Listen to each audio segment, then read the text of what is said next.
Hey everybody, welcome to the Four-Eyed Pregame Show, brought to you by us here at FantasyFrames.com. I'm your host, Jorge Edwards, and we got a jam-packed crew today to talk about some fantasy football. So let me quickly go through everybody. All the Fantasy and Frames crew, please put your hands up. There you go. All of us here at Fantasy and Frames, every one of these people should get a follow. Todd, Nate, Jeremy, and our newest member, Jonathan, hailing from over in the UK. Thank you very much for joining us. On the flip side, we got the fantasy dude, Ryan, over on TikTok. He's over on the other end of the country, or other end of the world, so that's good. Got Nate, then we got David, fantasygo.com. How you doing, David? What's going on, dudes? And then, of course, we got Michael Bauer from the Dynasty Rewind podcast. We love having you on, Mike. How are you, sir? Good morning, everybody. I'm great. All right, let's get into some news. For those of you who are participating in our Four-Eyed Championships tournament, got some news for you. The NFL does what we call stat corrections. And so whenever we're posting the results of who's winning and who's ahead in the league and the fantasy point totals, we normally have been posting them on Wednesdays. Come to find out that Sleeper, the platform that we conduct these tournaments through, they don't do their stat corrections till Thursday. So, fantastic. So you may have lost. You thought on Wednesday, come to find out you won. Nate, I believe you were the benefactor of that over David last week in one league. It wasn't against Dave. He beat me the week before that. It was, I don't know who it was. It was, I lost by 0.07. So it was a nasty beat. And then I ended up winning by half a point. So it was a tackle correction yeah, exactly. And it never goes my way. So I'm not going to complain too much this week. All right. So that being said, so going forward, we're going to announce who's in the lead and what the rankings are live every Sunday now going forward here on the Four-Eyed Pregame Show. And with that, let's just get into what you guys are here for. Let's talk about every game and the fantasy relevant options from every game and who we're feeling. And let's start off with the 1 o'clock games today. Let's go 49ers and Giants. Okay, first of all, before we get to the 49ers and Giants, let's just bring up the elephant in the room. How many here started Laviska Shenault thanks to Twitter on Thursday? My brain is who I blame for that one. He made me do it. My desperation was for me. So thank you, Fantasy Twitter. Gardner Minshew may have been the more disappointing one than Shenault, because a lot of people I saw were benching Mahomes and Lamar Jackson, for Gardner Minshew. More disappointing than the ending of Game of Thrones, was his performance, guys. I mean, that was poor, especially from Minshew. He had the opportunity. Especially against an absolute fleeting moment, because I have Minshew in my dynasty team. I'm like, hey guys, is it wrong? I want to sit Allen and play Minshew, and they're like, yes. I didn't do it, but there was a fleeting moment of like, do I roll with the stash? It's a shame because Minshew looks like he could be in Game of Thrones and probably be pretty badass. Yeah, somebody who started Minshew over Carson Wentz and Scott Fishbowl. I haven't even checked my score yet. I'm pretty sure it's in the negative. Speaking of Carson Wentz, Shevin, over from the Dynasty Rewind podcast, how you doing? A quick question: Trubisky or Wentz? I'm going Trubisky. I love this matchup against Can I Atlanta. say that Shevin just loves to do this to pick on me about Carson Wentz? The answer is always Wentz, Shevin. All right, I don't want to hear it. Not exactly an embarrassment of riches, but probably Wentz. You're feeling Wentz. Okay, well, we'll get to that game in a little bit. Let's start off now. First of all, with the 49ers at the Giants.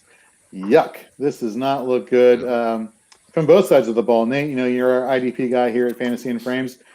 49ers lost a lot of pieces along that defensive line last week.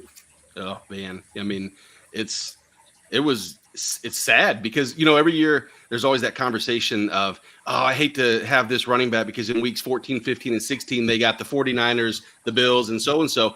And the question that always is bounced back is, how do you know what that defense is going to look like in 14 weeks? And this is, 14 days. And we've seen that this is a team that's, I still think they're okay. Fred Warner is still IDP relevant. But short of that, you lost, a plethora of riches, unfortunately. Jonathan, let me ask you a question. Let's get you fired up over here. How confident are you, do you think, in starting Daniel Jones this week, if at all, given the fact that the 49ers have had these hits on defense, which could make them more susceptible to other play? I mean, there's probably better options out there for you, but I think he is startable. I think with the injuries, I think he could put up points. You saw against the Steelers first game, he looks all right. It wasn't great last week, but he looked decent against the Steelers. So Yeah, I think he is startable. I think the one for the Giants that I'm looking at is Slayton. I think he's the one that I think could have a pretty good game. Yeah, no, definitely with Sterling Shepard going on IR. Who didn't see that coming? Raise your hand. Exactly. It wasn't Evan Ingram. Well, not yet. Yeah. Don't you jinx him now. So yeah, I'm with you right there with Slayton. On the 49ers flip side, let's talk about it. Let's talk about Jerick McKinnon. Let's talk about Jeff Wilson. Jeff Wilson, baby. LaMichael Hasty being called up in the practice squad today. I mean, who the hell are we going with these running backs? 49ers, David? It's the McKinnon show. I mean, look, I get it. Wilson might steal a couple of goal line carries, but McKinnon is that dual threat. He's proved that he's great catching passes out of the backfield. And as a north-south runner, I mean, that 55-yard run he pulled off on 3rd and 31 just shows you the raw speed and his ability to make cuts. So I think we're going to see at least 25 touches to McKinnon today. This week only, I think when Coleman and Mostert are back, then he's going to definitely lose a lot of carries. But he's trying to prove that he's worth his the price they paid for him a couple of years ago, and I think we're going to see some big numbers from him today. So, Jeremy, let me piggyback off of that. Is this the week that you're confident in predicting what Kyle Shanahan's going to do at the running back position? The answer is no every week you ever ask that. And I think, honestly, I wouldn't be surprised if Shanahan, and I think the 49ers, even as a depleted team, are still just a better football team than the Giants. That does Shanahan get a little conservative and concerned of how many more injuries can he go through? I know that they were looking at that field and thinking that maybe that might have been some of the cause of all of the injuries, but I don't know if he just doesn't do a conservative play calling. He's got no Kittle. He's working on his backup quarterback. I think Vegas has this game as the second lowest total points for the week. It's 43 with an implied point total of 23-24. I just think this is overall a game you should stay away from unless you are, the Jeff Wilson owner and you're just banking on that 1 touchdown, 1 yard touch, Jordan Howard-esque, efficiency, if you will. But I don't feel confident in that. If you need it, you need it. And if you spent the money on Fab for McKinnon, I guess you got to play him this week. But I would put somebody else in your lineup who's maybe a high boom bust reward to try and maybe balance it out. I think the difference I was going to say quickly with Shanahan is, when you're in school and you're picking your teams and there's the skinny kid with the bow tie and there's no other option at the end, you're like, fine, go with him. McKinnon's the only option. You've got no Kittle, you've got no Samuel, you've got no Coleman, you've got no Mostert. So they're gonna feature McKinnon because really, what other skill players are there? Ayuk. I mean, really, other than that, there's no one else. Me, I'm having flashbacks of Jonas Gray and his 4 touchdown day with Jeff Wilson. Okay, I need this. I need it bad. I'm going into a league with Antonio Gibson and Jeff Wilson as my 2 running backs. I'm scared. Wow. Yeah, we're scared for you too, Ryan. On the defensive side of the ball, who are some IDPs that we're targeting in this game? I mean, pretty much the linebackers on both sides, if you ask me. I think it's Blake Martinez and Fred Warner. Outside of that, maybe Eric Armstead on the defensive end. There's a deep defensive end play in Kerry Hyder Jr., who's filling in for the Nick Bosa role. He was good in run stopping. He's got the ability to get to the quarterback, but it's just limited sample. So, I mean, you'd have to be in a pretty deep league to want to play him. But if he blows up this week and the only name you heard from me today is Kerry Hyder Jr., then I knew it. So, yeah. Yeah, normally I would recommend going after a strong safety because strong safeties nowadays, they play closer to the line of scrimmage, and they're basically glorified linebackers who play in the secondary at this point. And my initial thought would be playing Jabril Peppers. Yeah, he's had 4 tackles, total tackles. Hasn't done a thing. So from an IDP perspective, stay away from Jabril Peppers. With you right there, Blake Martinez, Warner. Those are the guys that you're definitely going after this week in IDP fantasy. Okay, let's go to my team, known as the football team, heading over to Cleveland. Hold on, Jake Thompson, one of our regulars here. Let's not forget Mullins is not scared to throw the ball. True. To whom? Didn't he beat the Rams the first game he ever played, or it was some? I remember that. Yeah, they mollywopped him in week 1. He threw for about 350 yards and 3 touchdowns. I remember that. It was impressive. Yep. And then it just went. Pew. Hey, Jorge, real quick, talking about the 49ers, I just got a Bleacher Report update. Joe Montana stops a kidnapping. It appears that him and his wife wrestled one of their grandchildren away from a home intruder on Saturday. So, How about that? yeah. Huh. So Back got to it. the practice squad. Yep, he's back to being the GOAT. Yeah, look at that. There was a report today that came out that next week for the 49ers, obviously this doesn't help you this week, but next week for the 49ers, they're expecting Deebo Samuel to come back. I saw actually got week another 5. report. It might be week I 5. saw week 5. Yeah. Week 5. this Okay, week. got it. But I don't know. Depending on what happens today, maybe they rush him back because they need him. Who knows? Also, now's the time to go get him. If you want him, if you Yeah. think when Garoppolo's back and Kittle's back and you think Debo's going to be that guy and you didn't have to spend the draft capital on him, go get him now. Because when your Debo owner hears, oh, he's coming back next week, they're going to hold on because it's that same feeling of like, it's the same amount of potential as at the draft. Right now, they're still feeling down. From Washington now, going from Washington to Cleveland for the football team. Is it basically McLaurin on offense that we're really confident in starting? And has he moved into like must-start status yet? Todd, what are your thoughts on Terry McLaurin? I think he's definitely a must start. The other guy that I would say is probably Antonio Gibson. Other than that, I mean, if you're struggling at tight end, obviously Logan Thomas is a play. Yeah.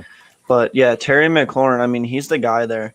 And other than that, they do not have much. Steven Sims has kind of disappointed so far. I mean, he hasn't looked like a number 2 guy for a team. He looks more like a 3 or 4. Why the faith in Antonio Gibson, just out of curiosity? It's just more, I mean, Volume? do you believe in Peyton Barber or – I mean, it's just the backfield he has around him. In week 1, they gave him, I think, 11 opportunities. Week 2, he knocked that up to 15. I think he had 13 carries and 2 targets or something like that. But he's getting more and more workload. He looked very, very good last week.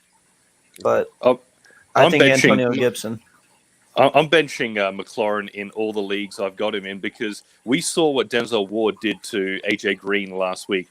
There was 13 targets. He got 3 catches for 29 yards. Now, I understand AJ Green isn't exactly 24-year-old AJ Green. That being said, to stop 10 targets to AJ Green, and Joe Burrow is a good quarterback. You know, he's relatively accurate. Do you trust Dwayne Haskins to throw as accurately as Burrow? I don't think so.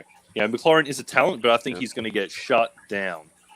So here's the question then. Does Denzel Ward play the entire game? Because he's banged up right now as it is. And the people in that game, in my opinion, on the Washington side, are anybody that's going to be within about 7 to 10 yards of Dwayne Haskins, because that Cleveland Browns front line should get at him early and often. And I don't think he's going to have a lot of the time to go deep. I think McLaurin could run a little bit of the underneath routes. That's why I like Logan Thomas. I do think Antonio Gibson might have some play in the receiving game. But do you guys know any more about Denzel Ward? Have you heard anything else? I've heard he's kind of a game time decision potential. I thought he was declared he was doubtful heading towards out. I didn't realize there was potential for him to. I didn't see that report. My bad. And I'd add to Dave's concern to get a sense of what that might look like for McLaurin. I believe Darius Slay shadowed him in the Eagles game in week 1. And he was 5 for 7 for 61 yards. So not, wide receiver 1, but that wasn't getting completely shut down. Actually, that he didn't shadow him the whole game. Darius Slay only allowed 20. I think it was 2 catches for 21 yards against McLaurin. So I think McLaurin's still startable, especially if Denzel Ward. Last I saw, he's questionable. So he went through practice and workouts just now. So he is in line to play. Okay. Breaking news here. There you go. On the other side, for the Cleveland Browns, Odell Beckham apparently giving he's foreboding his performance this year by saying he's not expecting to put up fantasy relevant statistics or relevant statistics in general. Are we starting Odell Beckham even though we invested draft capital to get him? But 1, does draft capital mean anything now? And 2, are you starting him? Todd, you were shaking your head. What do you think? I mean, when you say draft capital, we're in week 3 now. So assumptions are starting to be built, and people are starting to get an idea of how snap shares and all that kind of stuff are going to work out for teams. So you're getting to the point where people aren't going to care about draft capital. Honestly, my big worry for this game was the backfield for the Browns. The Washington front has looked amazing. I think 121 yards on 29 carries to Boston Scott and Kenyon Drake in week 1 and 2. So they've looked fantastic. So that was probably my biggest concern, not really OBJ or Jarvis. It was probably the running backs. Yeah, for me, I'm not so worried about Nick Chubb's volume. I think his volume will be there. I don't think that they're going to need to utilize Kareem Hunt so much out of the backfield as a receiving option because I don't see Washington jumping out to this insurmountable lead that they had to play catch up from behind and utilize his skills as a receiver. David, what are your thoughts on the running back situation for Cleveland? The running backs we've seen so far in 2 games is very game script dependent. We saw last week when they were up, they were utilizing Kareem Hunt and Nick Chubb very well. But that first game, where the Browns were down, both of them were you were disappointed if you had them in your lineup. So it really depends how the first quarter is going to go and whether they've got the lead or not. As far as Odell Beckham, I mean, that's just all press conference. I think the doo-doo man is speaking doo-doo. He's just trying to put people off his scent. He's going to be getting the targets. For maybe he might ask for a trade so he's more used, or like what were the point of the comment? I understand he's trying to be a team player, but to me it came off a little sus. It was 10 targets week 1, and I believe 8 targets week 2. I mean, those are pretty decent numbers there. They're not utilizing Jarvis. I think they're going to throw to Beckham. The backfield, I'm just a little bit concerned because, Washington have had flashes of brilliance, and if they get to a decent lead, I don't think they're going to use their running backs anywhere near as much. Nate, who on the defensive side of the ball are we looking at for both of these teams? Obviously, Landon Collins is, for Washington. Yeah. 2 for Washington. I would go John Bostic as well. And, 3 actually. Chase Young's one of my plays of the week. I have him really high on the defensive line, as pretty much everybody should, considering what he's done so far. On the Cleveland side, I mean, Myles Garrett, and that's about where I probably draw the line. I can't think of anything, really nothing else that stands out. There's going to be a linebacker in that game, I'm sure, besides John Bostic, that's going to put up points just because if the game stays on the ground, it's bound to happen, but nothing that I would start necessarily. So, by the way, you can check out all of our rankings over at fantasyandframes.com. They are being updated up to the last minute today with all the latest injury news that we get coming at you. Okay, so I think we covered enough here from the football team at the Browns. Let's go to another awesome game. I say that sarcastically, but let's go to the Bengals and the Eagles. Michael Bauer, are we having renewed faith in Carson Wentz this week? I never lost faith, Jorge. You never lost faith. No, the first 2 games, he doesn't play defense. Let's just keep that in mind. Everybody are blaming him for everything. They've been given, last week Miles Sanders put him in a hole, fumbled early, like real close. Rams just punched it right in. They were down ever since then. So I'm still starting him, although in one spot I did try to get cute and start Minshew over him. I really feel like I'm going to regret that. As far as this game, Miles Sanders all the way. I did see an article this week. If you're an Eagles fan, check out bleedinggreennation.com. They have a lot of great stuff on there. I'm not endorsed by them, just really like the work. Doug Peterson was saying that, get ready to throw up, they're going to be relying on J.J. Arcega-Whiteside more in coming weeks. And on the season, he has 0 receptions on 2 targets. So could have had DK Metcalf. That's all I'm saying. Before we get to defensive side of the ball for the Eagles, don't start anybody. Hey, okay, so I'll get to that in a second. We'll get to that in a little bit. Question coming from Chevin. Drew Sample or Todd Gurley and Scott Fishbowl? Now, for those who are unfamiliar with Scott Fishbowl, there are a lot more metrics that are used to determine, how well you score, what metrics are If heard against Julio you. doesn't play, I like Gurley a little more this week. Yeah, I would agree. Okay. The tight end premium is something, especially if Tight end if premium. Stanford's- Burrow loved yeah. his tight end last week, I mean, you're talking like a 24 to 25% target share. and that's between the 2 of them. Tight end premium, yeah. I mean, but if we assume not assume Zoom is out, but it'll be Drew Stamp. I don't know. I don't think it's as clear cut as it is. So I'm just going to sample side. So that way, if sample hits, I'm right. And if wrong, I don't care. That Jonathan. was exponential. I'll be honest with you. The reason I'm going Gurley is I expect my Falcons to be playing from behind or catch up quite a bit. So Jonathan, how are you feeling about Joe Mixon? He's struggled so far this season. Yeah, I mean, he has struggled. Bengals haven't been great. I think he'll still get the vast majority of the workload. I think he'll still get plenty of targets. You probably maybe regretting where you drafted him a little bit, but I think he's still going to be solid. So continuing on with that, somebody who has not been living up. I guess I shouldn't say he hasn't been living up to expectations, because what real expectations did we have from him or of him? AJ Green, he has been getting a bulk of the targets in the passing game. Is AJ Green somebody that you're sitting until he does something, or do you still have faith in the target volume that you're still willing to give him a chance, Jonathan? We've just spoken about the Eagles' defensive deficiencies. I think you can. I suppose it depends on your other options, really. But I think today you probably can still start him. We're just talking about how many targets he's getting. If he keeps getting those targets, he'll put up points. Nice. So as far as anybody else for the Bengals and Eagles on IDP, Mike, you had said there's nobody on defense. Here's my thing. So TJ Edwards is the middle linebacker for the Eagles, and Nathan Gary. I do like TJ Edwards, though. Huh? I do like TJ Edwards a lot, yeah.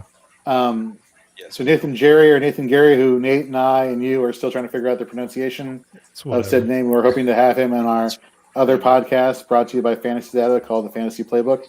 So hopefully he's watching, and hopefully we'll have him on as a guest at some point. But going forward with that, they've been really utilizing that. I shouldn't say they've been utilizing. They have not been utilizing Joe Mixon's athleticism getting to the outside edges, and they've been really forcing him up the middle, which favors TJ Edwards coming down as middle linebacker. Now, if they would actually use Joe Mixon like he was being used towards the end of last season, when he was fantasy relevant, then I could see outside linebacker Nathan Gary having a good Nathan G. We'll call him from now on. Either one of them. Yeah. Natty G. Natty G. That I'm sure that'll stick. I would favor Nathan Jerry in that matchup. For Cincinnati, is there anybody here, Nate, no, not really? Maybe? Hubbard? Sam Hubbard, yeah. I mean, I would have liked him when the offensive line was week one offensive line for the Eagles, but they still haven't turned into a formidable line. They've just improved. So I've been down on Hubbard a little bit. He's getting pressure, but he's not doing anything spectacular. Nice. All right, let's go to the next game. Raiders at the Patriots. When I was flipping through my phone and going on Twitter yesterday, I saw the latest update that it's okay. Don't worry. Josh Jacobs will be playing this week. And I had to stop and think to myself, there was a concern? What is that? That kind of freaked me out a little bit. Obviously, you're starting Josh Jacobs with confidence. As far as anybody else on the Raiders offense, is there anybody? I mean, Waller, of course. Waller. He's another one who is like, don't worry, Darren Waller's playing. I'm like, again, was there concern for this? Is it just because of the late matchup on Monday Night Football that they had to? Jacobs was in and out at the. He had something wrong with his hip or something like that. He kept getting his quad or something rubbed down. He got banged up at the end of the game. Yeah. Okay. On the flip side, let me just quickly finish off the Raiders right here. No pun intended. The middle linebacker position or the inside linebacker position, Corey Littleton coming over from Los Angeles, the Rams.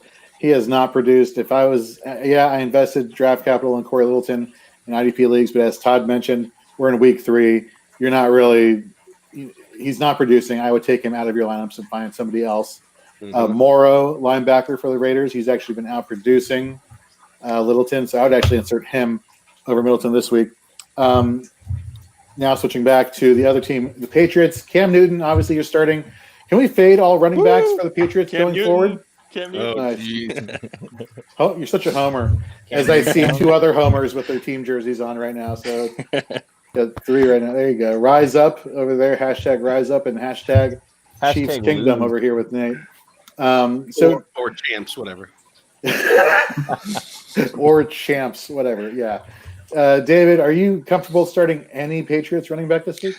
No, zero running backs whatsoever. I mean, I think we saw even Taylor. Couldn't even tell you his first name. Get used a decent amount. The number one running back in New England Patriots is Cam Newton. And that's a fact. He is a guy who's going to rush 10 times, probably get you 50 to 70 yards. So He takes all the goal line rushes too. big time. Look, Sony Michel is droppable. That's a fact. I mean, I had high hopes for Sony Michel going into the season. I'm seeing him dropped in all sorts of leagues. I don't think he's able to. You can use anyone comfortably. I know James White is obviously out, but even if he was able to play, I don't think he's going to get utilized like he was last year. Quick question from Ken Sonnenberg. Hey, Fantasy and Frames is Ken Sonnenberg. I guess he needs some advice right now. Evan Ingram or Noah Fant?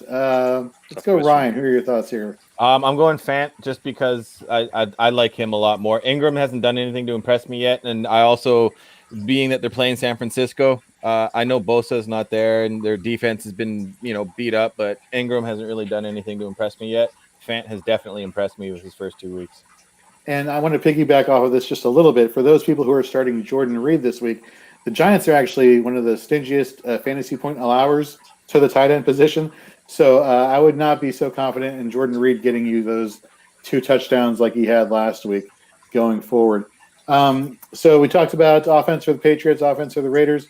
Anybody on the defensive side of the ball, Nate, do you think, for the Patriots, or is it kind of just nah? Chase Winovich, defensive end. Nasty. If you watch the highlights from last week, it was Carlos Hyde tried to step in his way and he got catapulted off. It was great, but he's another deep play. So on the Oakland side, we didn't talk about Jonathan Abrams. I moved him down just a little bit. It appears he has a chipped collarbone from that injury that he had when he tried to tackle that crane last week. Yeah. So I saw that he had internal bleeding too. Yeah. The thing is with that guy, I have a hard time taking him out of my top 15 defensive backs, even with an AC joint separation and a minor clavicle injury. That's how I'm not joking. That's how badass that dude is. If you I'd be in bed. Watch him. This man's going to be on a football field. He will make you an IDP fan. Just watching him alone will make you want to have him on your team. I promise you.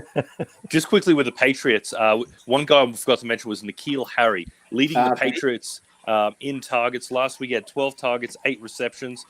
Week 1, he had that fumble through the end zone, but had he skewered that ball, he would have had a very different fantasy day.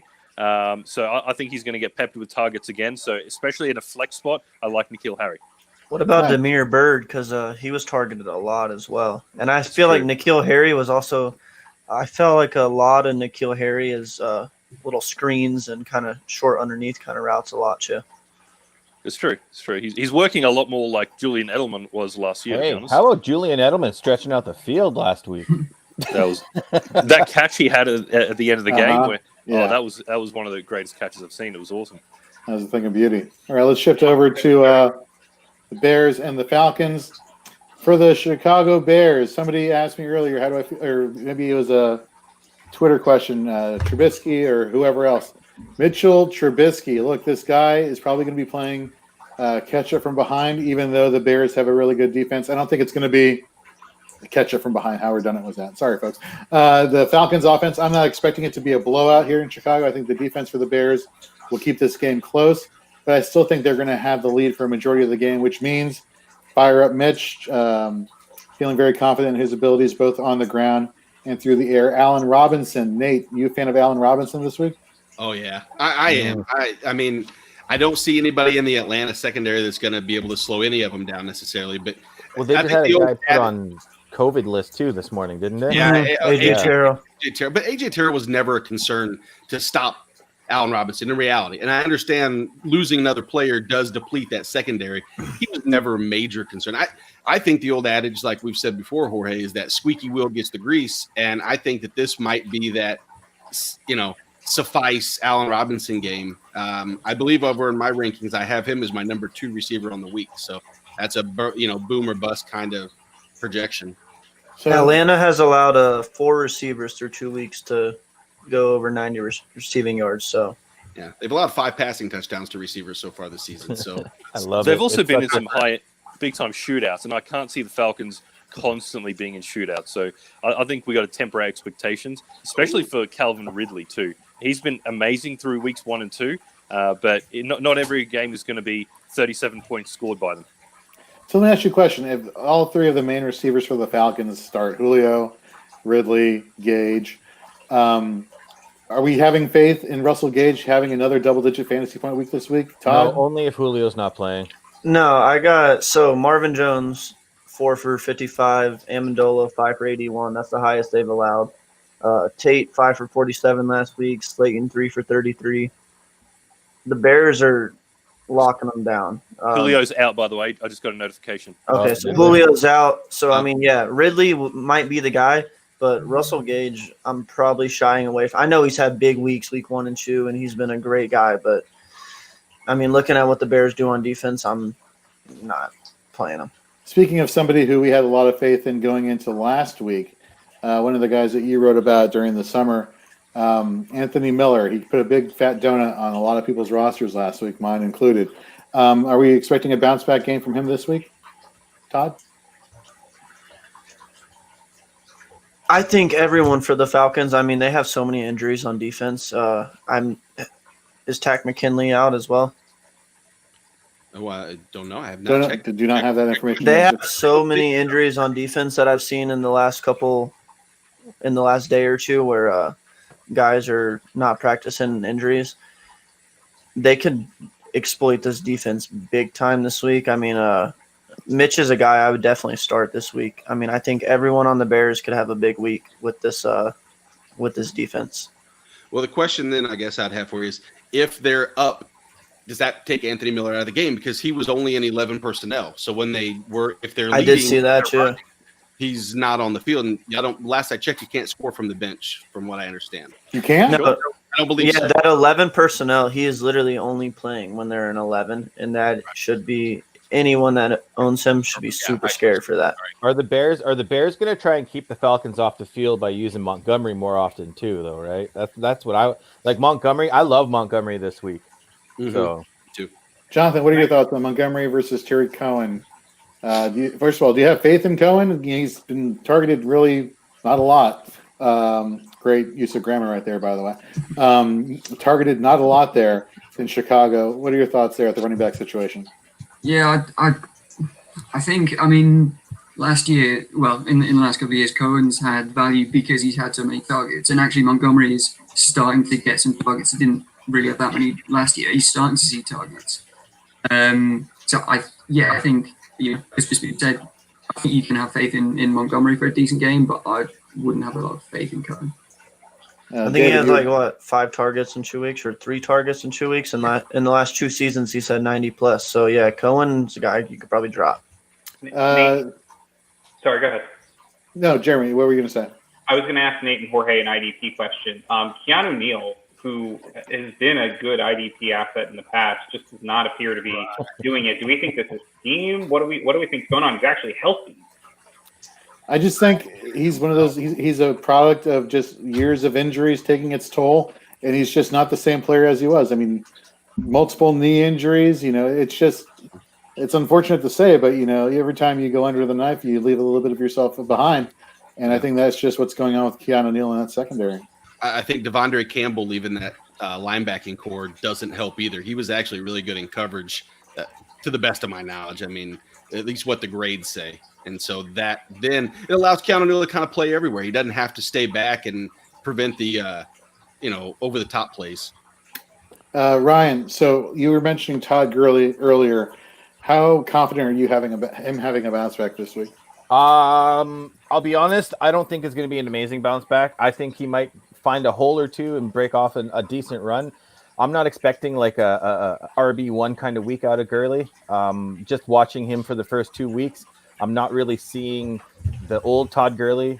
It might just be that the Falcons are trying to, roll him in slowly so his knees don't give out after 3 or 4 weeks. But I'm not expecting a huge game. I definitely think he'll get a touchdown this week, though.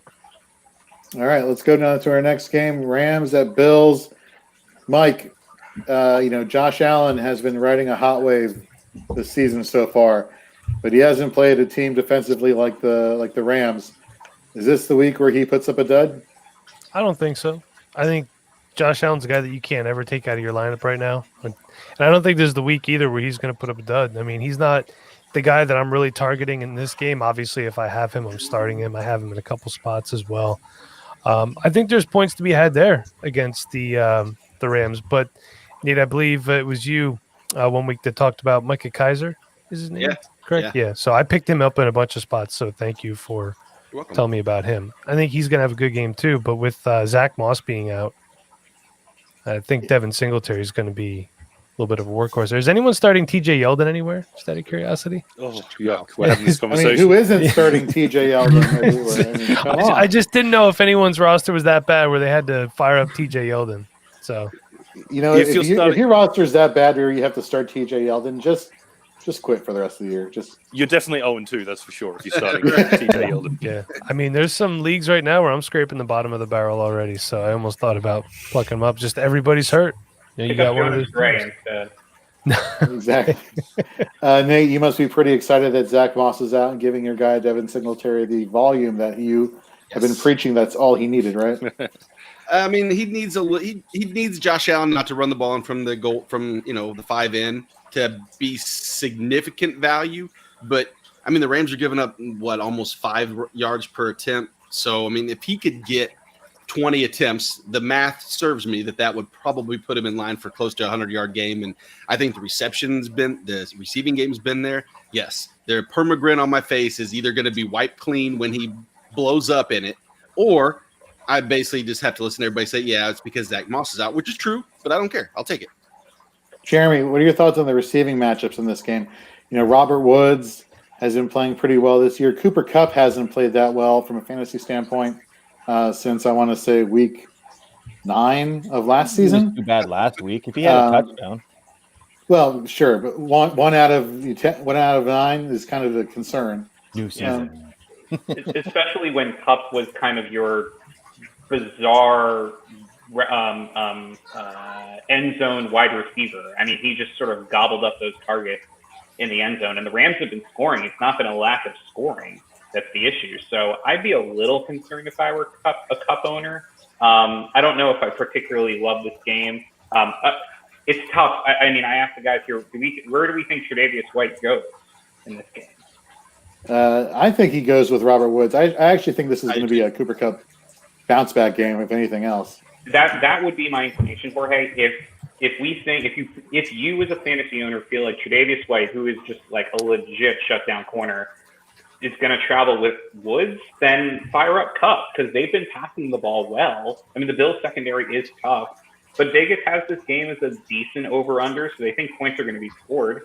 I'd say fade Woods, and I'd say fade Woods no matter what, because I do think the Bills secondary is good. But if you think the white shadow is going to happen, yeah, I like the fire up Kupp call.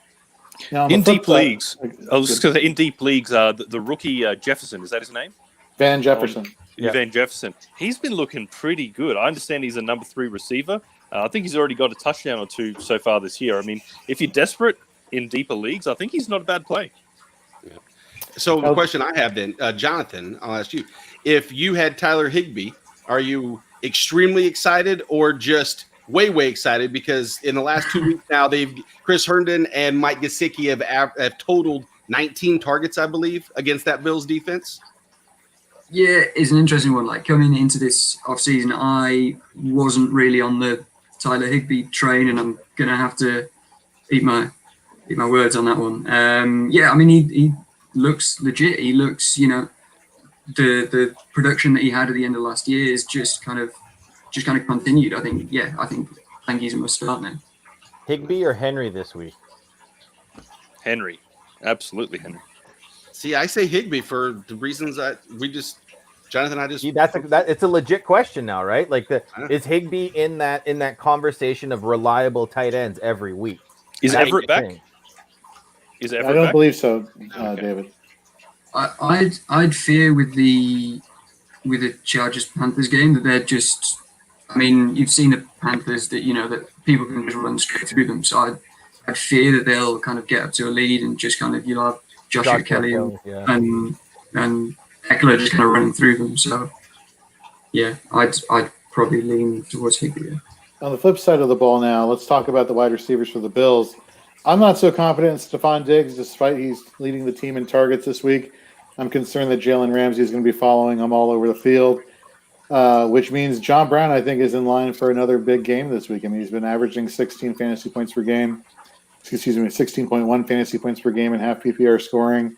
He was the target guy for he was the go-to guy, I should say, for Jonathan Allen last year, and he seems to be the same guy this year in clutch situations when Diggs hasn't been available.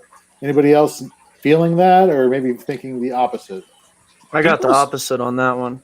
He looks like he's going to have a matchup against Darius Williams this week. He has the eighth lowest. John Brown. He has the eighth lowest passer rating allowed on the season at 41.1. The Rams secondary has just looked tremendous all season. John Brown's not the guy that I'm going to play this week. Too, right? Allen hasn't thrown an interception yet, has he? I think today is definitely going to be one. Oh, he's fumbled a few times.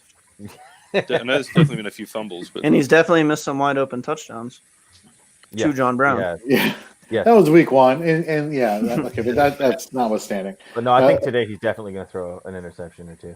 All right, on the defensive side of the ball, just covering some IDP. If Tremaine Edmonds is starting this week, I think you start Tremaine Edmonds. I think in deeper leagues you can go with Milano again if he's starting this week. Mm-hmm. I forgot somebody most importantly on the running back side of the ball. Is Gerald Henderson a thing, or is he going to be splitting the time with Malcolm Brown, and it's basically a committee show that you're avoiding this week? David?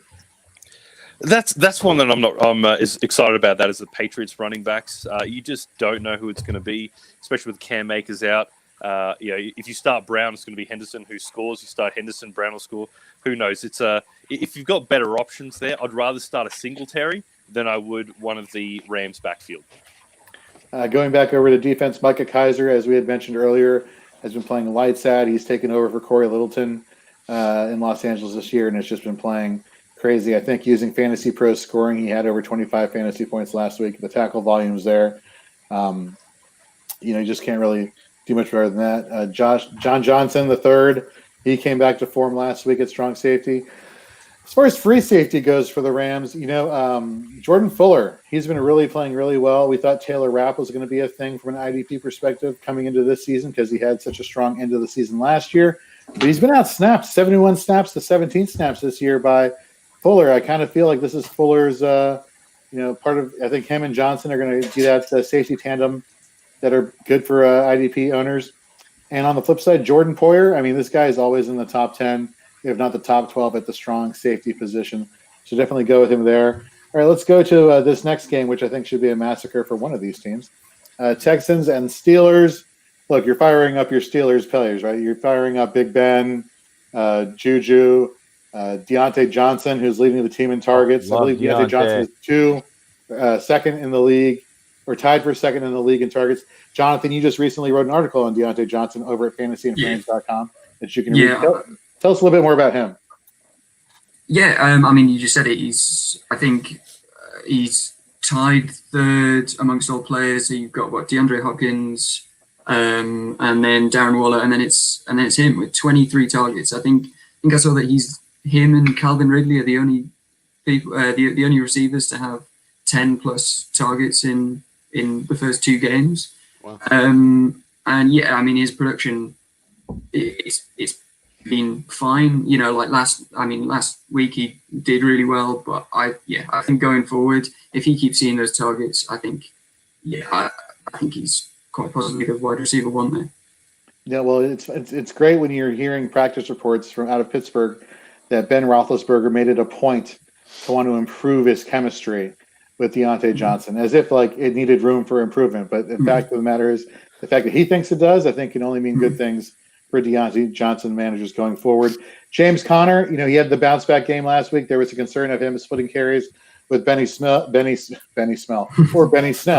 and it turned out not to be the case right there.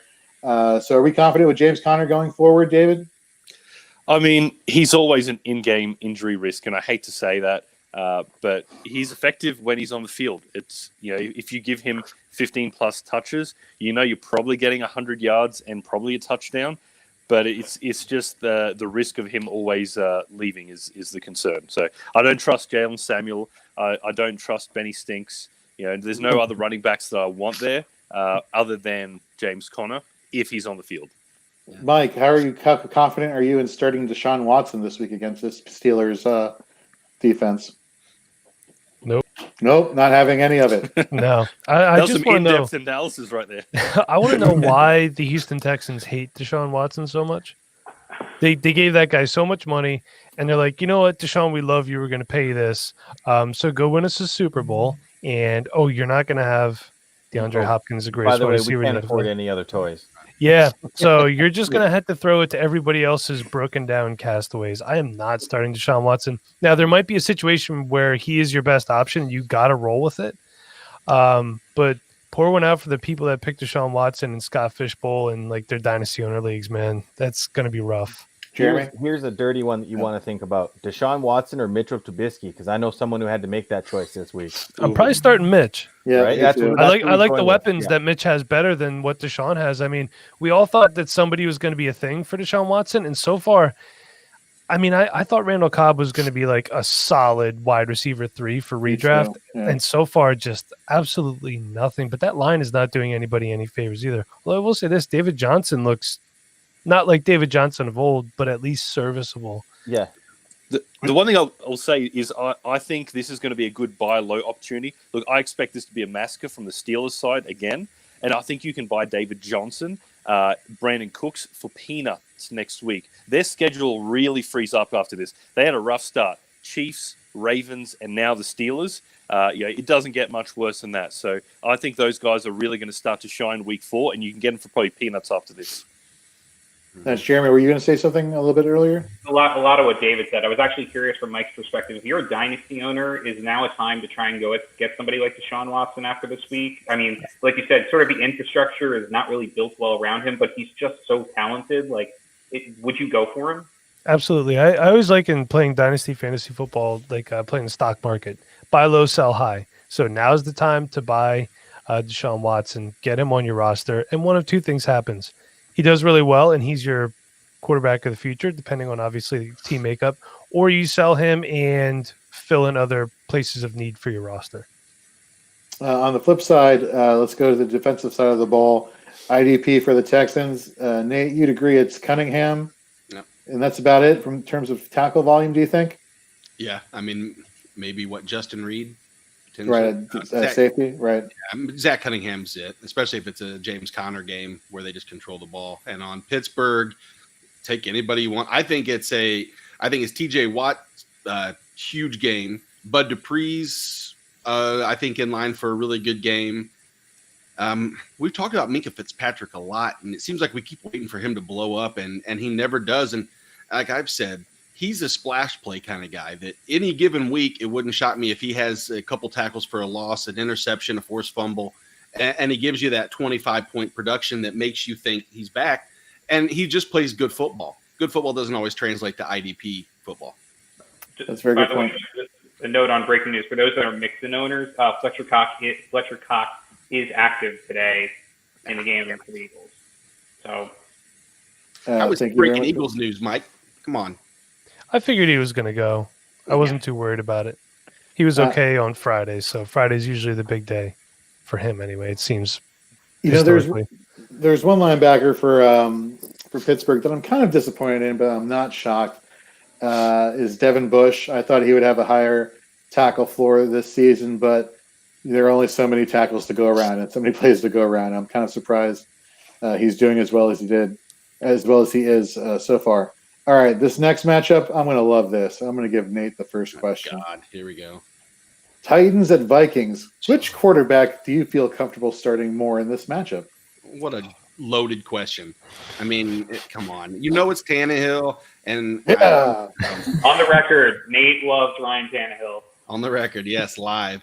Oh, my computer's cutting out. Sorry, I don't know what's going on. Yeah, he's in a plus matchup, and he really is. Minnesota looks really, really bad defensively, and I think that I'm a high Jonnu Smith owner, and I think it's a Jonnu Smith game, Corey Davis game. Golly, how sick is it to say that it's a Tannehill game, a Corey Davis game, and I don't hope I'm wrong because I want him to be right, but could it be a Derrick Henry game for anybody that wants to answer that? he's been a little bit disappointing, I've got to say, considering the number of touches he's getting.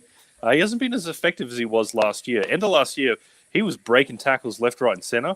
Now he's struggling to get 3 or 4 yards of carry. I understand defenses are preparing for him more because they are the Tennessee Derrick Henrys, but he just has not looked as sharp as he was last year, where he was potentially the number 1 running back in the league at the end of last year. Jake Thompson on Facebook, if Deshaun Watson and the Texans pull up the upset over Pittsburgh, you can come on this show next Sunday morning, okay? In other words, we won't be seeing you next Sunday. Well, no, Watson will have a game. He didn't say if he was going to have a good or a bad one, so it's not technically wrong either. Tannehill is the modern-day Alex Smith. Yeah, actually, that's not a bad comparison. It is. Yeah. I'm just going to leave that alone. I'm just so mean to Alex Smith. Poor Alex. That's horrible. Come on. Give Tannehill some love here. On the flip side, for the Vikings, I guess you have to start Thielen if you have him, right? But in Dalvin Cook, Nate, we were talking about in our other podcast just how efficient Dalvin Cook has been given his limited snap volume he's had this year. Can you tell us a little bit about that for those who didn't hear? Yeah, he had 58% snap share in week 1, and he bumped up to like 80%. And I mean, historically, he's closer to that 80 to 85% range, if I'm not mistaken. And imagine you think so. That's the question I have for you guys. Would you rather, if you're a Dalvin Cook owner, given him the 60% snap share, knowing that's going to cap his upside, and have him for the full season, or at least a couple extra games, we'll say? Or do you want those? Would you rather lose a game or 2 out of him and have 8 more blow-up games?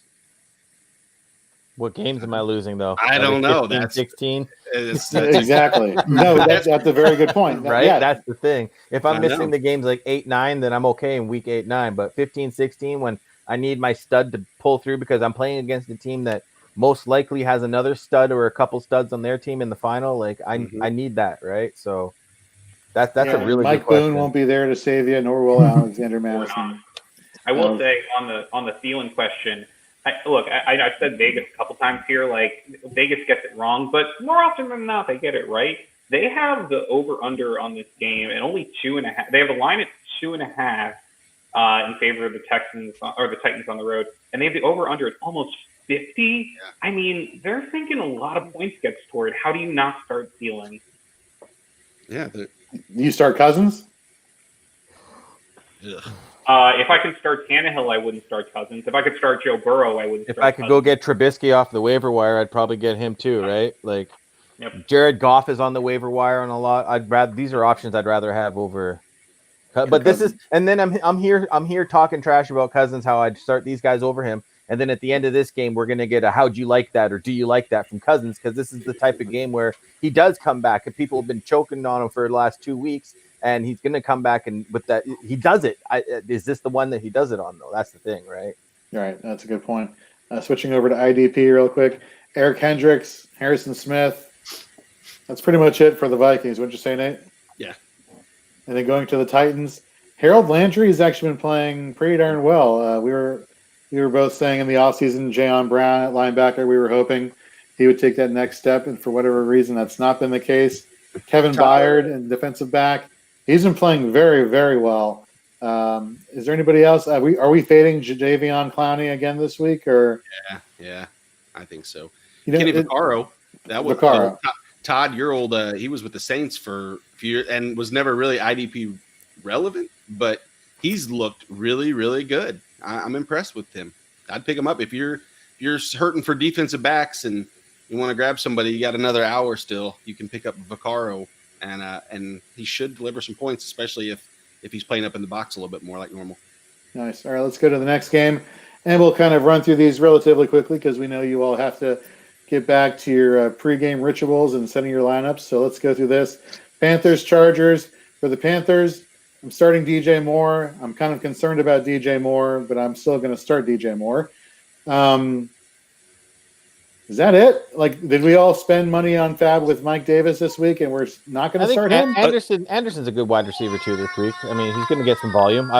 He's been getting a lot of volume already, so I don't see that changing. Maybe even going up more without having CMC in the backfield. So the Chargers secondary is so ferocious. That's the only concern I have.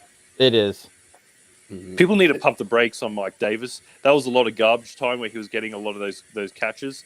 And sometimes when you lose a stud like CMC or Saquon Barkley, people assume the replacement is just going to do what they did. Mike Davis is not Christian McCaffrey. I want people to be There's a very reason clear he's a of that. backup, right? There's a reason he was the backup. People are coming to my DMs all the time on TikTok. Do I start Davis over Montgomery? And I'm like, what are you talking about? Davis has been a backup his entire career. Like, there's a reason he's the backup. Right. On the flip side of the ball, the Chargers start your running backs. I mean, anybody's concerned with Joshua Kelly. Look, I think it's 22 touches, 23 touches last week. Should quell any concerns. I think this is going to be a very run-heavy affair. Jonathan, you had mentioned a little concern over Keenan Allen. Not Keenan Allen. Hunter Henry. What are your thoughts on Keenan Allen this week? Yeah, I mean, I think he'll do quite well. I mean, the concern with this game is just that the Chargers are going to get out to a lead, and Joshua Kelly's going to run for however many 100 yards or whatever. So yeah, I think you're starting Keenan if you have him. Yeah. Okay.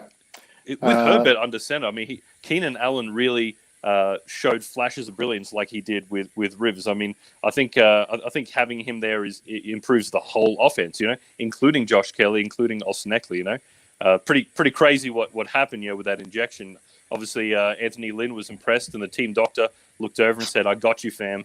And and then the rest is history. Poor Taylor, man. He's gonna lose his job to two situations that aren't even his fault. You know what I mean? Like, I got you, fam. That's horrible. That's horrible and hilarious at the same time. With the Keenan Allen thing, I think Keenan Allen, Justin Herbert, it was a big difference in the target share. I find when it was Taylor, he really he liked to look at Wilson a lot more. And then with Keenan, I noticed Herbert was throwing it towards Keenan Allen a heck of a lot more last time. So 10 targets to Keenan Allen last week, definitely an uptick there. I think what we're going to see with Kelly and Austin Eckler is what we saw with Ingram and Kamara a few years back with Devonta Freeman and Tevin Coleman. That that 1-2 punch. I really do think they're going to have that value going forward. Kelly, in my opinion, is still an RB2. I know people are talking about him as an RB1. He got 23 carries. I get it, but it was still 60, 70 yards. It wasn't anything which is going to knock your socks off. Austin Eckler still proved he's great out of the backfield, so we're going to see a great 1-2 punch, especially with Herbert getting another week of reps. It's going to be pretty exciting to see what they do this game.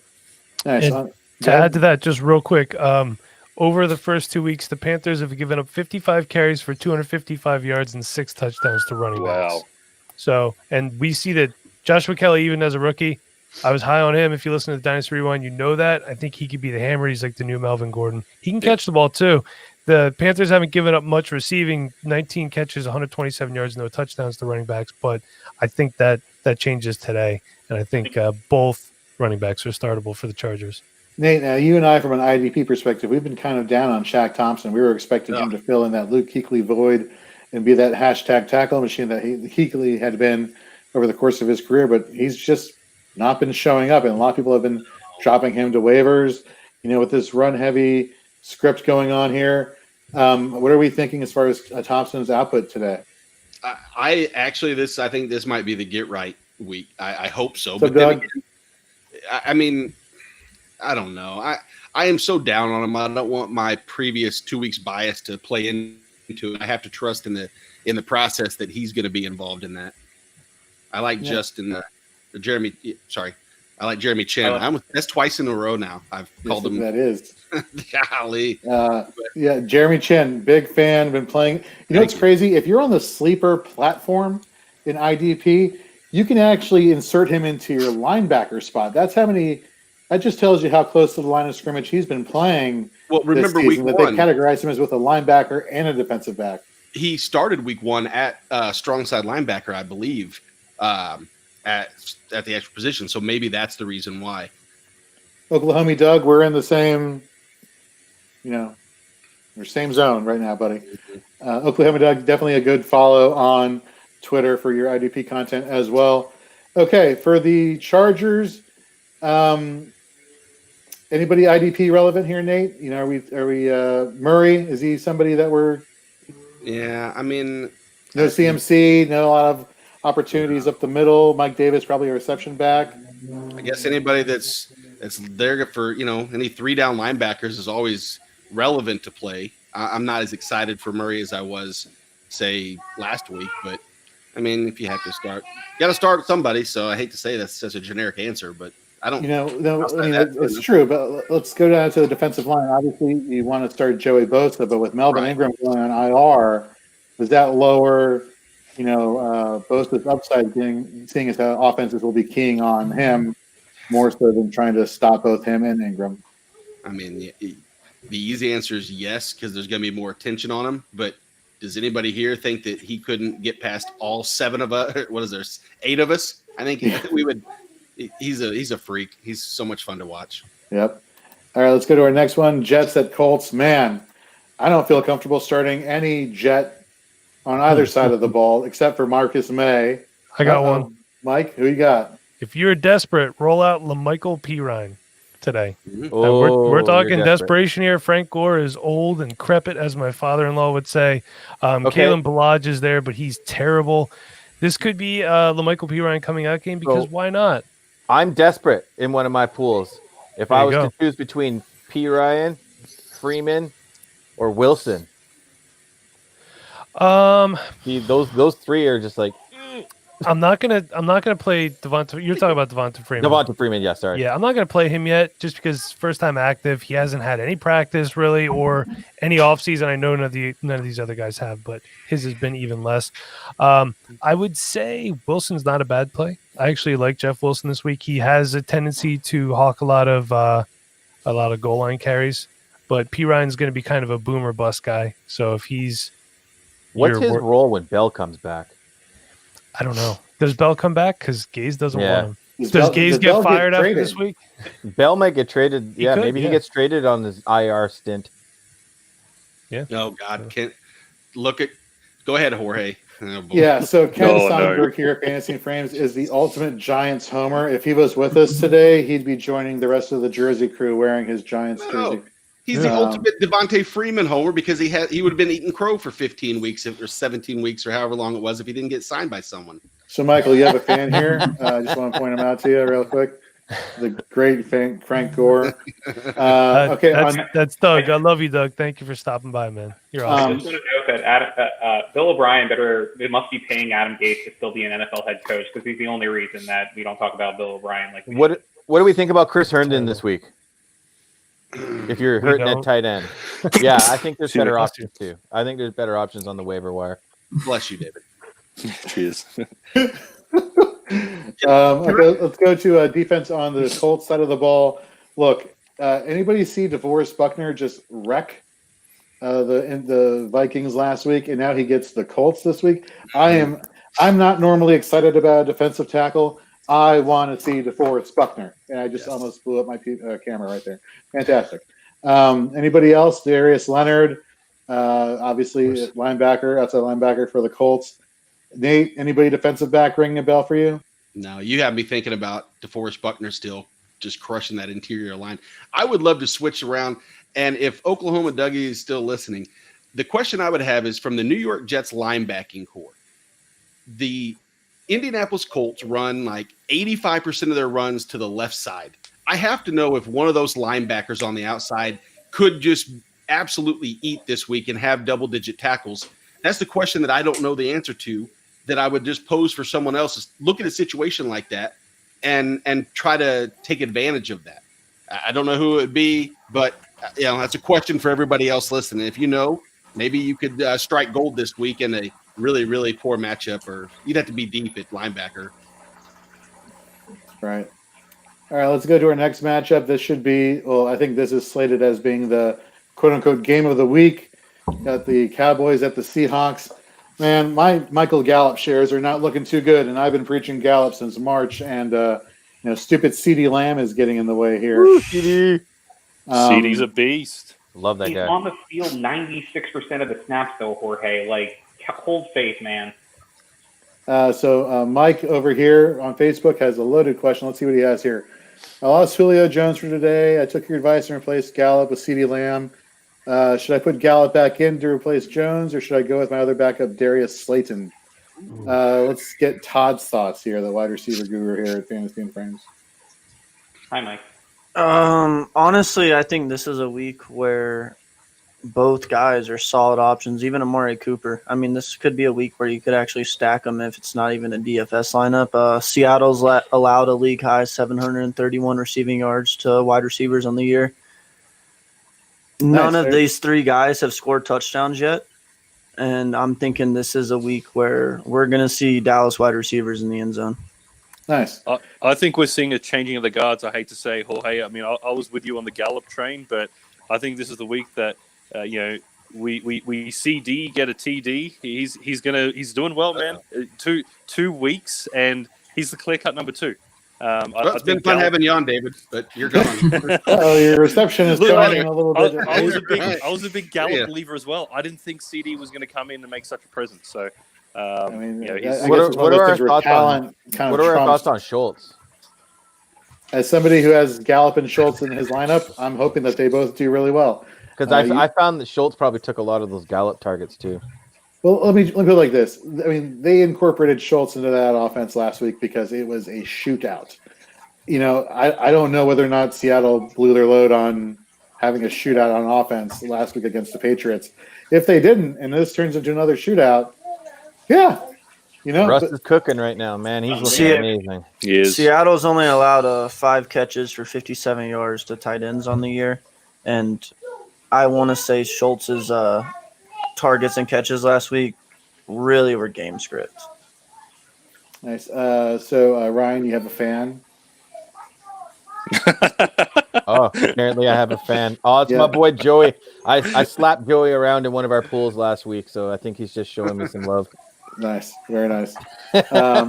Okay, so for defense, look, Aldon Smith, he had that high tackle volume in week 2. It didn't really pay off in week 3, and then Everson Griffin had the week. Watch this be the DeMarcus Lawrence week. I'm kind of fading Cowboys linemen. I really wish that Aldon Smith would have been a lot more consistent, especially with his tackle volume. Although you didn't expect that 10 total tackle volume to remain, you would imagine though that he would have been your best option going forward. I took so many shares of DeMarcus Lawrence for years, and outside of that one season before he got his contract, he hasn't really produced. I don't feel comfortable starting any defensive lineman for the Cowboys. Jalen Smith moving back over to middle linebacker since Leighton Vander Esch broke his collarbone. Look, this guy rushes the passer. He plays in coverage. He goes after the running back. I can't say enough good things about Jalen Smith. On the flip side, Bobby Wagner hasn't exactly been Bobby Wagner-like, and that's kind of unfortunate. But you're still starting Bobby Wagner.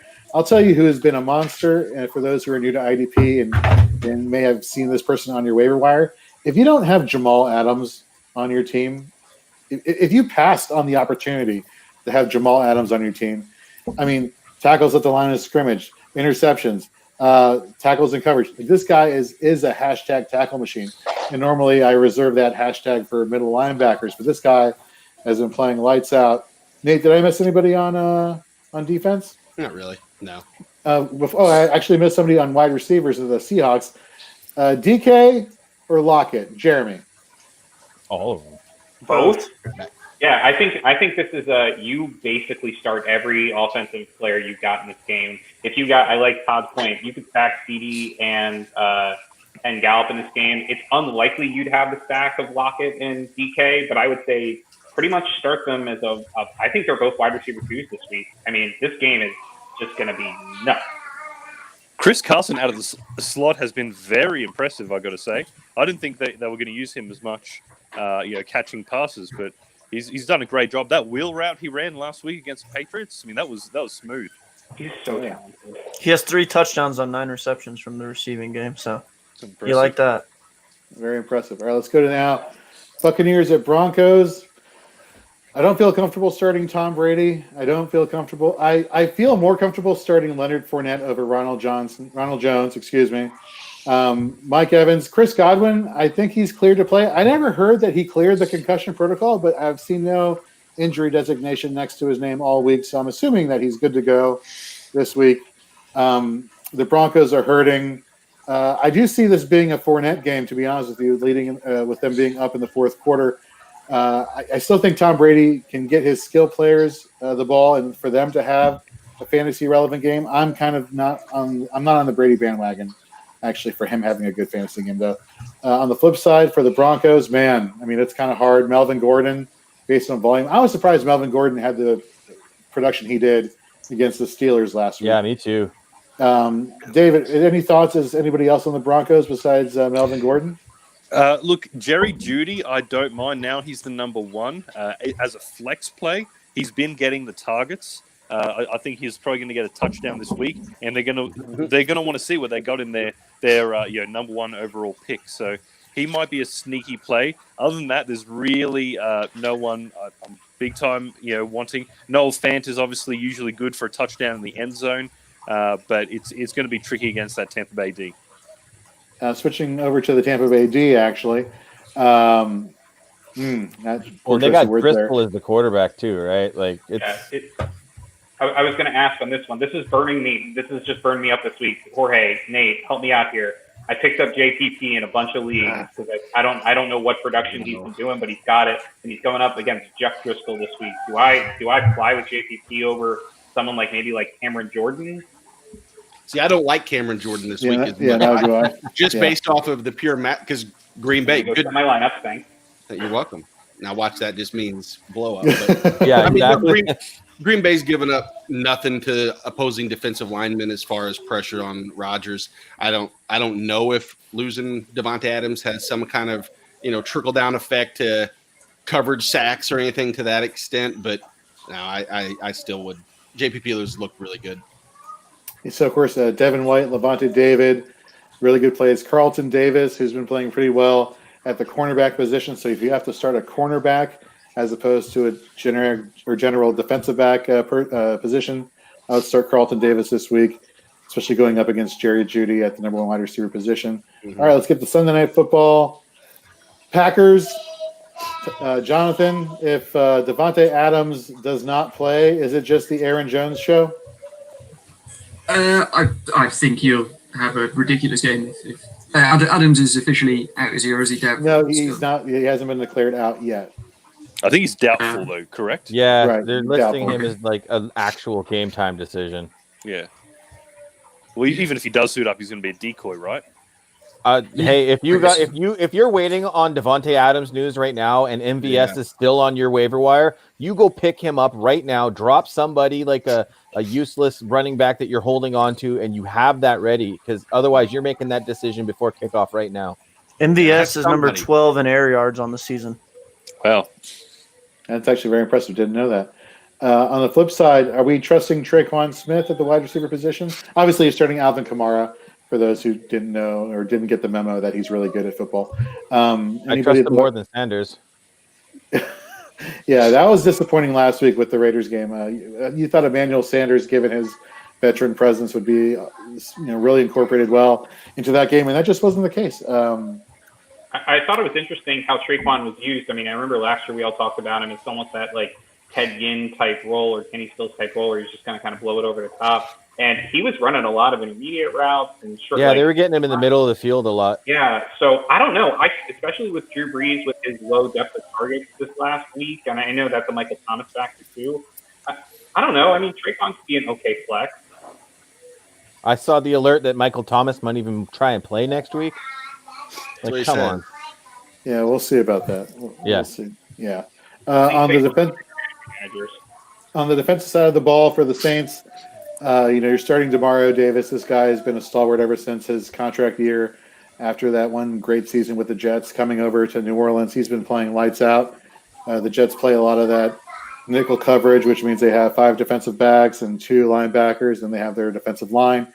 And so even though there are 2 linebackers out there, Demario Davis has been playing like he's basically playing all 3 positions. He's been lights out. Definitely a must start. Like Nate said, we don't have a lot of faith in Cameron Jordan given that offensive line. One person on IDP I think you should pay attention to going forward, however, has been Trey Hendrickson for the Saints. He's been playing. He's had the most tackles, solo tackles for the Saints, assisted tackles. He's He's got a sack, quarterback hits. He's getting to the quarterback. He's making plays. That probably has to do with the defense is keying on Cameron Jordan. So if you have an extra spot and you're in a super deep IDP league, Trey Hendrickson is the play there. For the Packers, Christian Kirksey. Yeah. That's pretty much it at middle linebacker. Would you agree? I would, yeah. Zadarius Smith, maybe outside rush play, but not. You probably could find better options there. And of course, let's not forget about Will Lutz, the kicker. This is going to be in the dome because kickers matter. Kickers matter. Yeah. Okay, and we just lost all of our viewers. Okay, fantastic. So now going to Monday Night Football. Nate, it's your Chiefs versus the Ravens. I'm actually predicting a Ravens upset this week. I think the Chiefs have had their fill, and the reason I'm saying it's going to be I think the Ravens are favored, actually. Well, then It's not it's not an upset, and I'm joining the majority. I think the Ravens are going to have a great week this week. I think Clyde Edwards-Helaire managers are going to be a little bit disappointed. The Ravens have been allowing some of the fewest fantasy points per game. Yes, Mrs. Markham. I know. I'm about to incur I think your Tyreek wrath. Hill owners are going to be disappointed too. I think I they're think going you're to right. shut him You know, down. Yeah. everyone talk. Yeah, I think you're absolutely right, David. Everyone talks about the game last year.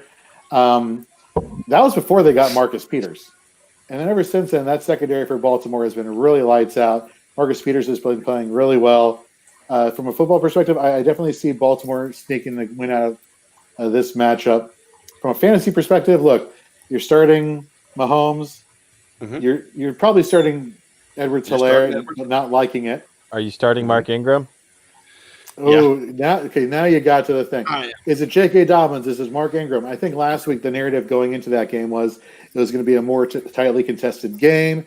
They were going to lean on their veteran presence, and that's what they did for the most part. Although Mark Ingram didn't get you a lot of fantasy points that week, based off of his rushing so much as it was him on a trick play, running it up the middle. It was like a direct snap play that nobody was expecting, and he got that touchdown. Aside from that, he wasn't that efficient on the ground. But that being said, I think with the opportunity with this matchup, they are going to rely on their veteran this week. I think Mark Ingram could have a good game. David, what are your thoughts on Mark Ingram? You know who got more carries than Mark Ingram last week? It's my boy, Gus Edwards. You know why he got more carries? It was garbage time, and they didn't want to trust. They just wanted to give him some play. It was garbage time. He talked about it's all about big trust, baby. Big trust. He's contractually obligated. He's contractually obligated to mention Gus Edwards on any podcast. He pays me $5 every single time I mention his name. Exactly. Look, that's also another backfield I just can't trust. I think they're all very talented running backs. J.K. Dobbins looks incredible. It's a shame J.K. Dobbins is not on a team where he's a feature back like CEH is. But it's a crapshoot of who's going to have a big game, to be honest. I really couldn't even tell you. I'd probably prefer Dobbins because they're working him a little bit more. I think Ingram, like you said, if he didn't get that the touchdown on the fourth down carry, he probably would have disappointed you again, and we wouldn't be having this conversation. Well, didn't most of Dobbins' points last week come on that one run to end the game? Yeah. Let's go over here to what Ugly Homie Doug is talking about. Again, he's a great follow on Facebook, on Twitter for IDP content. And Michael, he works for you guys over at the Dynasty Rewind. He does some work for you guys over there. He's doing our IDP waiver wire show every week. Doug's doing a great job. Yeah, he's a great source of IDP content. So thank you very much for being on the show with us, Doug. L'Jarius Sneed, like he's talking about right here, he has a great matchup. He's actually one of the better cornerbacks in IDP football. And I think him going against Hollywood Brown this week, I believe that's who he's matching up against this week. I think that's going to be quite the matchup. Nate, would you agree? Yeah, it was pretty, I say, opportunistic. It's bad from a football team as a whole, but the injury to, like, when Travarius Ward, I think he broke his hand, gave an opportunity. I enjoy watching the kid play. He's fast. He should be able to keep up with Hollywood Brown. That's probably not fair to say, but I think he's going to – I don't want to say shut him down, but I'm not investing highly in Hollywood this week. I do want to mention one thing to keep an eye on the KC side. Right now, Sammy Watkins so far has not cleared concussion protocol to the best of my knowledge. If that's the case, McCole Hardman could be a very sneaky DFS kind of play just because with him on the field, when he has a high snap share, he's highly productive. So keep an eye, watch that. Problem is you're not going to make a decision last minute until hoping that, Sammy Watkins is out to play McCole Hardman. But if you have maybe, let's say you're the Michael Thomas owner, or not Michael Thomas, but Devontae Adams owner that doesn't know, and you want to take a shot at, say, an MVS or somebody like that, maybe McCole Hardman, if still available, might be one to scoop and stash. Watch Robinson be a play this week. I was going to say that because last year when Mecole really relied on Tyreek being injured, most of his points last season were scored from the slot. So Sammy wasn't really doing that. Tyreek runs a lot of the slot for them. For Baltimore's defense, obviously you're starting Patrick Queen. This rookie has been everything as advertised. Doug, I know why you're saying this, but come on, man. Are you starting LJ Fort in your leagues? Come on. Although if you're in a deep league, he could be somebody to take a look at. So going on the offense, look, for the Ravens, however, look, Lamar, we were talking about Ingram. There was a debate there. I feel confident with that. And Mark Andrews. And that's pretty much it, to be honest with you, on the offensive side of the ball for the Ravens. And I think we covered every position. Does anybody have, out of all the games we discussed so far, really quickly, Did we somebody touch on that you're the expecting to Detroit-Arizona game? I'm sorry? Remember. Did we touch on Detroit-Arizona? I can't remember if we did or not. You know what? We didn't. Let's talk about that. Detroit and Arizona. What are you guys' thoughts on Kenny Golladay this week? Like, coming off of the hamstring. He even admits he's not 100%. Like, Patrick Peterson's shadow. I have to fire him up in my league because I am just I have Julio out. Yeah, but I don't know. This is another one. I'll go back to Vegas. This is like a 56-point over/under. It's a tight game. How do the Lions score 20+ points and Kenny Golladay doesn't have a role? So I guess if Golladay had been rushed back and he played last week, I would have said I'm not starting him. Exactly. They've given him ample time. I'm not saying he's probably 100%. But I think maybe 90% of I think he came out this week and said he's like 85 to 90%. He knows he's not 100%, but he can contribute. So, yeah. And I don't know what that is, exactly. What's his 85? Because his 85 is a hell of a lot better than my 100. I'll tell you that right now. Because his 100% leads the league in scoring touchdowns for wide receivers. Exactly. I'm dropping you off my fantasy team then. Real quickly, before we get off the show today, that was another poor choice of words. DeAndre Swift, I think he's going to have an interesting game today. I think he'll have the upside here out of all the Lions running backs. I know Adrian Peterson has been getting the yardage, but as far as as far as targets, as far as attempts last week, it was DeAndre Swift. I think they started incorporating him into this passing game, especially if Golladay is a play, because if he is that decoy, I think that'll open things up for DeAndre Swift right there. As far as the Cardinals, you're firing Kyler up, you're firing DeAndre Hopkins up. Are you confident in Kenyon Drake, Jeremy? I think this is a lot of the game script, right? It's going to be a close game. I actually think this is a competitive game, and Kenyon Drake. This is not the time to bail on Kenyon Drake. I do think that this is a bounce back opportunity for him. I'm not sure who you're debating of starting Kenyon Drake over or over Kenyon Drake, but I have faith. Nice. Okay, so that wraps up our show today. Everyone, you can see all the @ symbols and where to find everybody. Jonathan, newest member to the show, thank you very much for coming and joining us. Thank you. This week. And again, you can find. Oh, we got a little visitor here. Fly.